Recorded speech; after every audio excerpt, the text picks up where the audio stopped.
Bonjour à tous chers abonnés spectateurs, aujourd'hui nous allons changer l'issue d'une bataille célèbre de l'histoire de France, la bataille de Poitiers de 732. Alors tout au long de l'histoire, depuis sa redécouverte jusqu'à récemment, cet événement a été au choix instrumentalisé, minimisé, modifié, tourné en dérision dans tous les sens, alors qu'au final personne ne sait vraiment ce qui s'est passé lors de cette fameuse bataille. Donc bien sûr, avant de changer quoi que ce soit, nous allons voir le contexte de l'époque, et pourquoi toute cette histoire avec Charles Martel n'est au final pas si importante qu'on pourrait le croire. Comme quoi le choc des civilisations arabes et européennes, de l'islam et du christianisme, c'était un peu plus compliqué que ça. Car oui, cette bataille ayant opposé en 732 Charles Martel, le grand-père de Charlemagne, à des pillards venus d'Espagne musulmans, a à la fois bien d'autres enjeux et d'autres conséquences que l'on pourrait croire. Bien sûr, si vous connaissez déjà toute l'histoire, vous avez l'habitude, vous pouvez vous rendre au minutage indiqué à l'écran.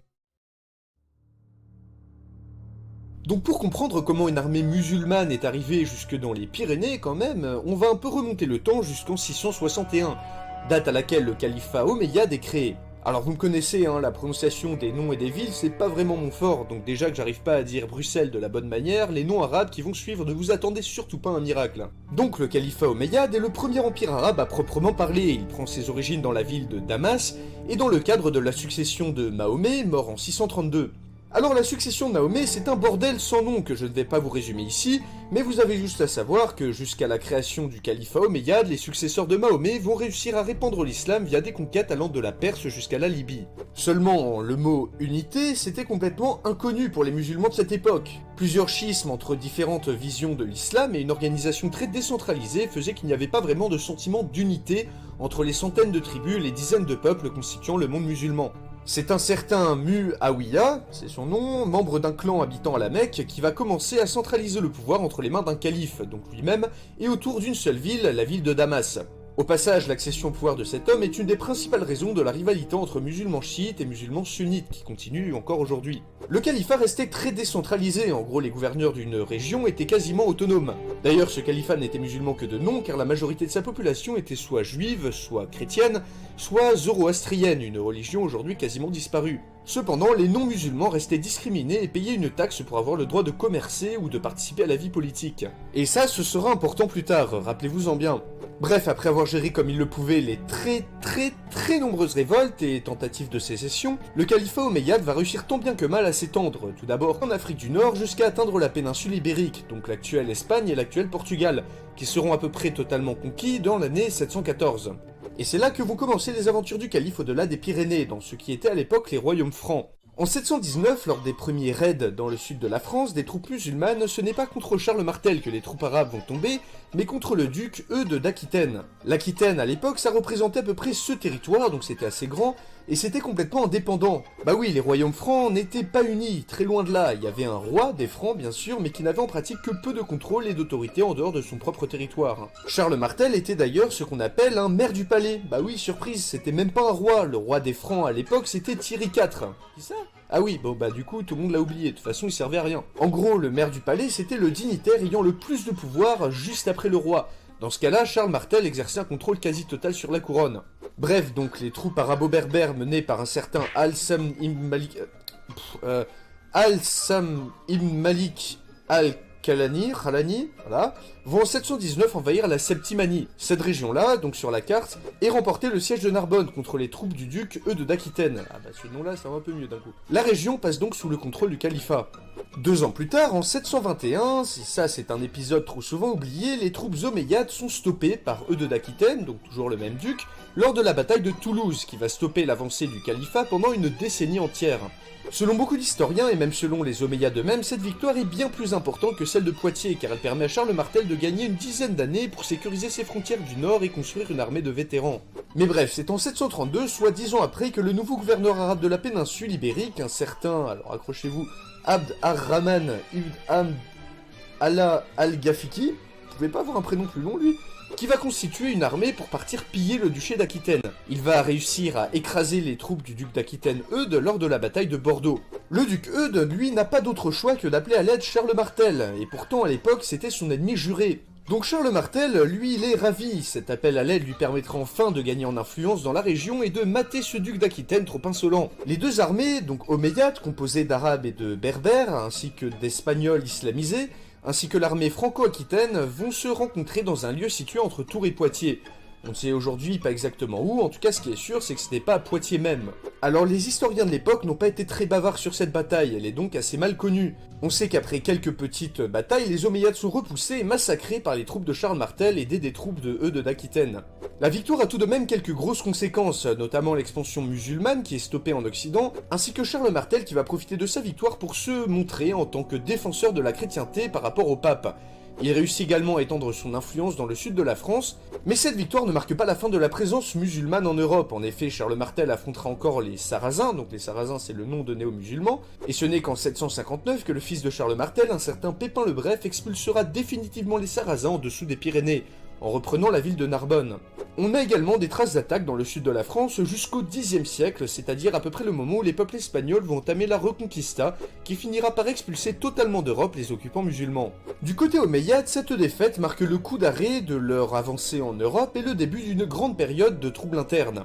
En Espagne par exemple, des tensions entre les Berbères et les Arabes mènent le califat d'Andalousie à une guerre civile. Tandis qu'en 739, en Afrique du Nord, une révolte éclate car les musulmans arabes ont plus de droits que les autres musulmans, ce qui n'est pas apprécié par la population locale.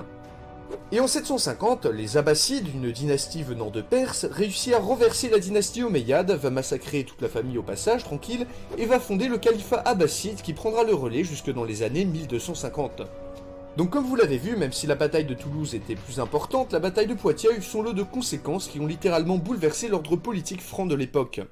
Donc maintenant nous allons nous demander ce qui aurait pu se passer si Charles Martel avait perdu lors de la bataille de Poitiers, et si les troupes de Abdallah al-Ghafiqi avaient remporté la victoire et massacré les troupes franques. Que se serait-il passé et quelles conséquences cela aurait eu sur le monde? Alors déjà, la chance que la bataille soit perdue par les Francs était très mince. Après tout, l'expédition omeyyade était principalement destinée à piller les églises et les monastères de la région, qui étaient riches.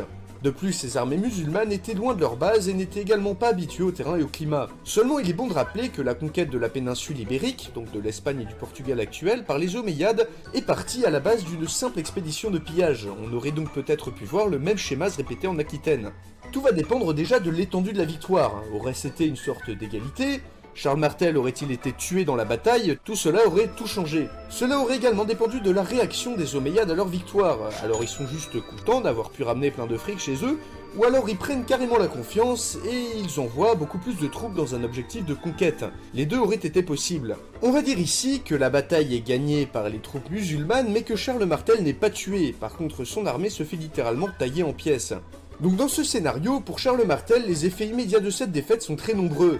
Il aurait déjà été complètement discrédité par la bataille et des rébellions de peuples qu'il avait déjà matées auparavant auraient sûrement ressurgi au nord.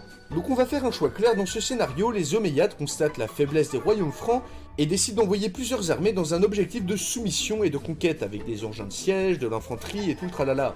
Les armées du duc d'Aquitaine, à peine remises de la précédente bataille et des pillages qui en ont résulté, ne parviennent pas à opposer une résistance aux troupes omeyyades bien plus nombreuses. Charles Martel, occupé au nord à mater des révoltes et des rébellions, n'envoie pas d'aide, il ne peut pas. Donc dans ce scénario, l'Aquitaine est conquise par les Omeyyades. Ceux-ci auraient-ils pu aller plus loin dans leur avancée en Europe?